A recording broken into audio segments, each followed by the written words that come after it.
Welcome, everyone. Ready to explore something you probably see everywhere this time of year.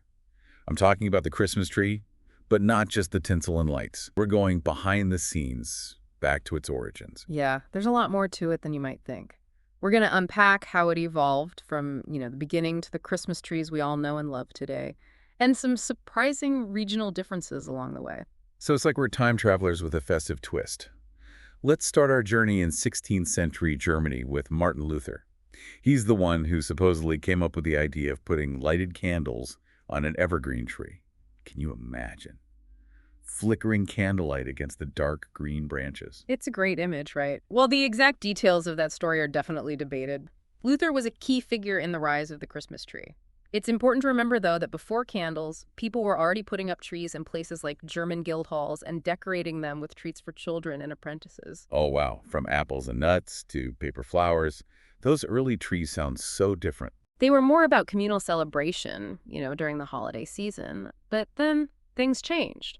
The tradition moved from those guild halls into the homes of upper-class Protestant families. It's a key transition. Sounds like the Christmas tree had a social climb. What prompted that change? It's all about how the tradition transformed. When it moved into private homes, it became more about family and faith, particularly within Protestant communities. I imagine families gathering around their tree, sharing stories, singing carols by candlelight. I love that image, so cozy. So this German tradition obviously didn't stay in Germany. Not at all. It spread all across Europe and eventually went global. One stop on this festive journey was the Congress of Vienna in 1814.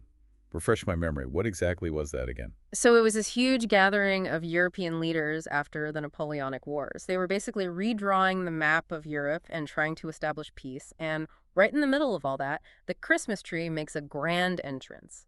Influential figures like Fanny von Arnstein and Princess Henrietta of Nassau-Weilburg introduced the tradition to this elite group. Diplomacy and holiday cheer. What a combination.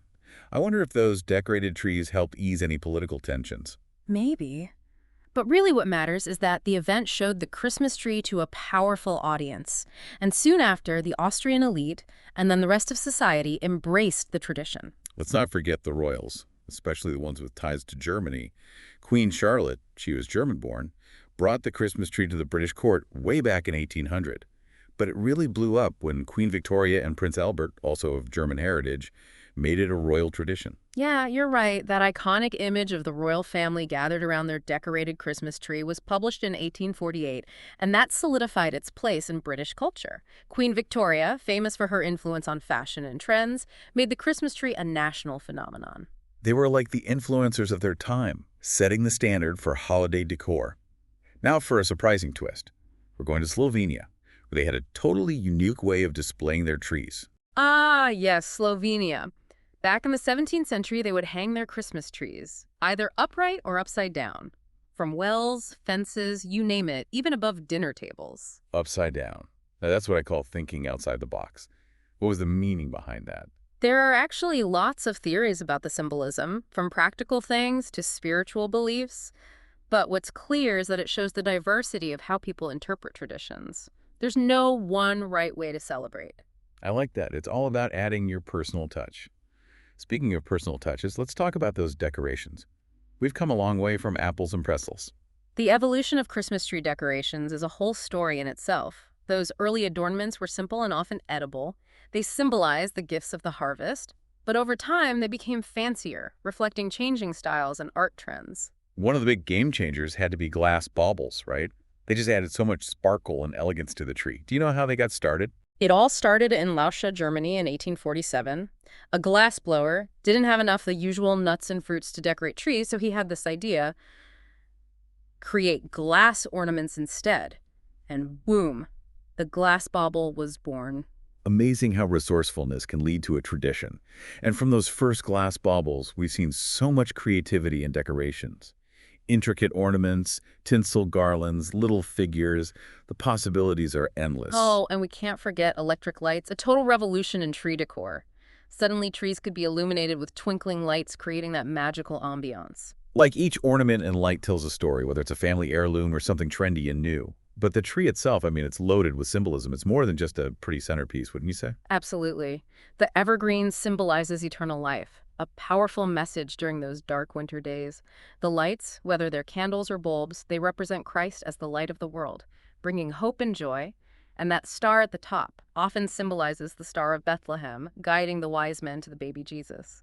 It's like the tree is a visual representation of the Christmas story, a beautiful blend of symbolism and celebration. Exactly. Those layers of meaning add so much richness.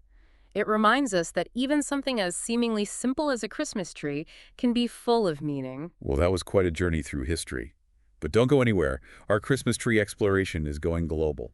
Next, we'll explore how different cultures around the world have embraced and adapted this tradition, adding their own unique flair and symbolism. Get ready for an adventure. You ready to see how the Christmas tree tradition looks around the world? Absolutely. I'm really curious about how this tradition has spread to different parts of the world. Where are we going first? Let's start with the Bahamas. Sunshine and Christmas trees. It's a unique blend of holiday spirit and those tropical vibes. Wow, that's not a combination I would have thought of. So how did the Christmas tree tradition end up in the Bahamas? Well, it's thought to have arrived around 1864, mostly through the Anglican Sunday schools in Nassau. Imagine kids gathering around this big Christmas tree, not inside a cozy house, but outside, right in front of a parsonage. Okay, that's definitely a different setting for a Christmas tree. Were there still presents under the tree? Nope, not quite. Instead of putting presents under the tree, they actually used the gifts as decorations. Each kid got a numbered ticket that matched a gift hanging on the tree, like a treasure hunt. I love that idea. Each ornament is a surprise, makes it even more magical. Let's switch gears for a second and head back across the Atlantic. I'm curious about the Christmas tree's journey to North America. This is where military history and culture collide.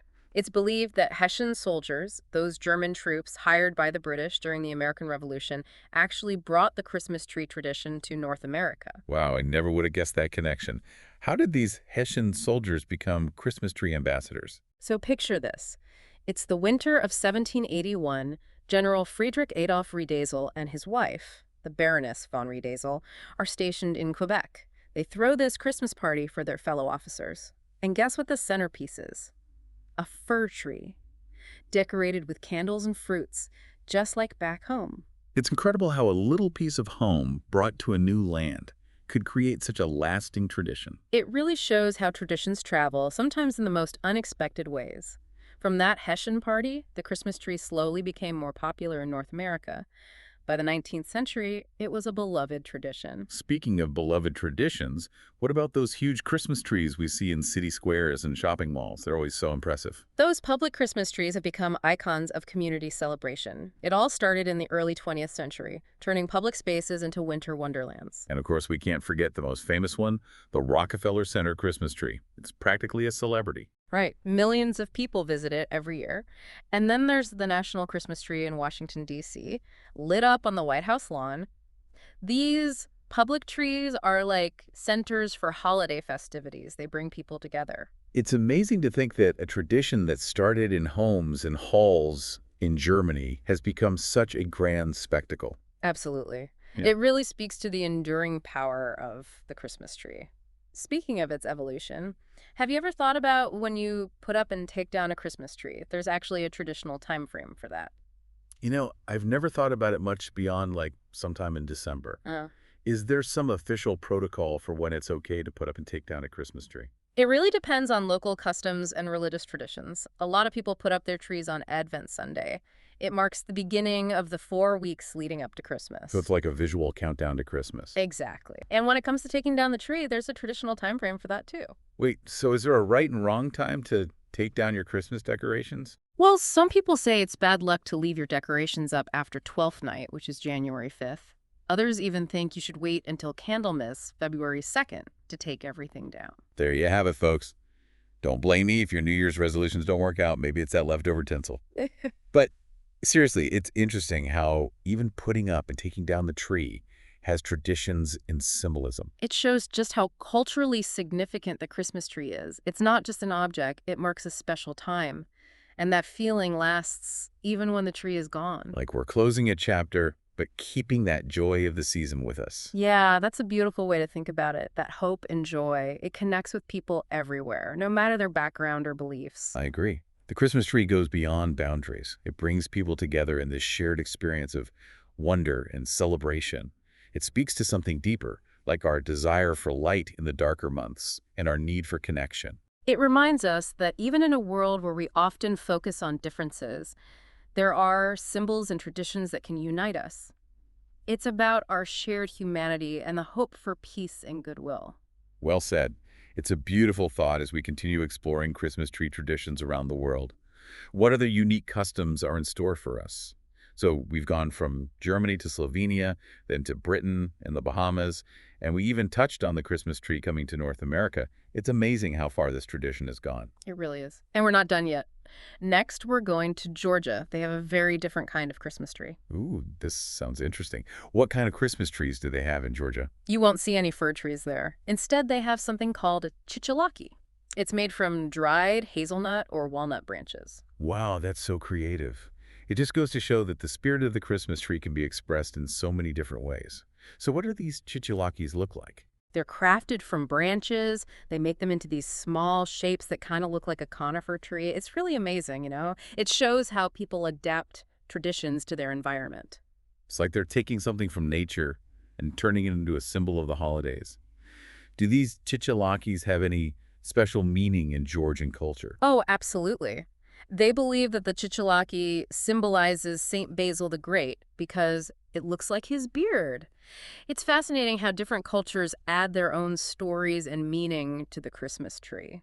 It's a good reminder that traditions are always changing and evolving as they move through time and across cultures.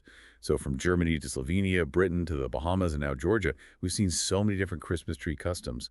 What a journey. It has been amazing to explore all these different traditions, but there's one more thing about the Christmas tree we haven't talked about yet. Production. You mean Christmas tree farms? I don't know much about them at all. It's like this whole hidden industry that brings holiday magic to our homes. Yeah. Millions of Christmas trees are grown all over the world every year just to keep up with this tradition. That's a lot of trees. What are the most popular types? Well, when it comes to real trees, fir trees are the most popular. Noble firs and Nordmann firs are favorites because they keep their needles and have that classic Christmas tree shape. Plus, they have that great pine smell that fills your house. Ah, yes. Nothing beats the smell of fresh pine. It's the ultimate holiday scent. But what about people who prefer artificial trees? Is there a story behind those too? There is. The first artificial trees were actually made in Germany back in the 19th century, believe it or not. And they were made from goose feathers dyed green. Goose feathers. Wow, I never would have guessed that. That's quite a unique way to decorate for the holidays. Right. And from those feather trees, we've seen all kinds of changes in artificial trees. Like, remember those shiny aluminum trees that were popular in the mid-20th century?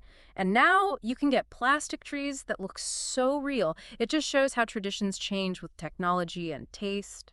It's like a fashion show of Christmas trees through the years. Whether you prefer real or artificial, there's no denying that Christmas tree is a timeless symbol of the holidays. Yeah, it really is. It's a tradition that goes beyond culture and religion. It represents joy, hope, and that special magic of the season. It brings people together, helps create memories, and sparks that sense of wonder in all of us. As we wrap up our look at Christmas trees, it's important to remember it's more than just a decoration. It's a symbol of traditions, values, and just how creative and celebratory we can be. It really is. So when you're gathered around your own tree this year, think about the history and the meaning behind this beloved tradition. And maybe even think about what your ideal Christmas tree would be like and what it means to you personally. A beautiful thought to end on. Thank you for joining us on this journey through the world of Christmas tree traditions. We hope you enjoyed it as much as we did. Happy holidays, everyone.